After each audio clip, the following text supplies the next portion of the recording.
নমস্কার, মণ্ডলবাড়ি রান্নাঘরে সকলকে স্বাগত জানাই। আজকে আমি পাবদা মাছ ঝিঙে আলু দিয়ে করে দেখাবো। প্রথমে ভালো করে পাবদা মাছগুলো পরিষ্কার করে কেটে ধুয়ে নুন হলুদ মাখিয়ে রেখে দেবো। তারপর কড়াইতে তেল গরম হয়ে গেলে পাবদা মাছগুলো দিয়ে ভালো করে ভেজে তুলে নেব। তারপর ওই তেলের মধ্যেই কালো জিরে ফোড়ন দিয়ে দেব, দিয়ে কেটে রাখা আলুগুলো ওর মধ্যে দিয়ে দেবো।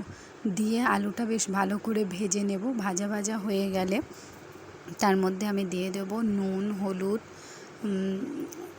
জিরের গুঁড়ো, টমেটো পেস্ট, কাঁচা লঙ্কা দিয়ে ভালো করে মশলাটা কষিয়ে নেব। মশলাটা কষানো হয়ে গেলে তার মধ্যে আমি ঝিঙেটা দিয়ে দেবো। ঝিঙেটা পরে এই কারণেই দিচ্ছি, কারণ ঝিঙের থেকে তো জল ছাড়ে, তাই।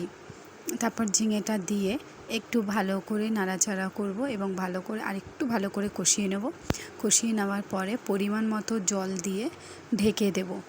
যখন সবজিটা সিদ্ধ হয়ে যাবে তখন আমি আগের থেকে ভেজে রাখা পাবদা মাছগুলো দিয়ে আবার বেশ কিছুক্ষণ ফুটিয়ে নেব। তারপরে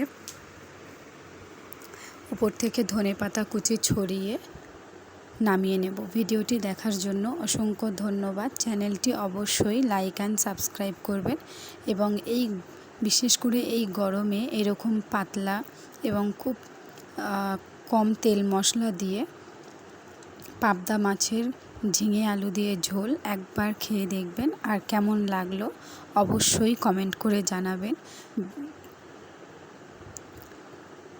এছাড়াও আপনারা যদি অন্য কোনো ভিডিও দেখতে চান, কোনো রান্নার ভিডিও, অবশ্যই কমেন্ট করে জানাতে পারেন। তাহলে আমি চেষ্টা করব সেই ভিডিওটি বানিয়ে আপনাদেরকে দেখানোর।